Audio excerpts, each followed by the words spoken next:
চূড়ান্ত ভোটার তালিকা প্রকাশের আগে 11 দিনের জন্য সংশোধনের সুযোগ দিচ্ছে নির্বাচন কমিশন।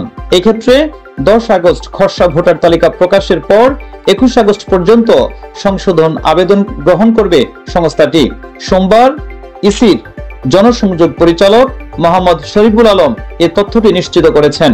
তিনি বলেন, গত 30 জুন পর্যন্ত ভোটার ডাটাবেজে অন্তর্ভুক্ত 1 জানুয়ারি 2007 বা তার পূর্বে যাদের জন্ম এমন নিবন্ধিত ভোটারদের খসড়া ভোটার তালিকা এবং ভোটার কর্তনের জন্য মৃত ভোটারদের তালিকা প্রকাশ করা হবে আগামী 10 আগস্ট।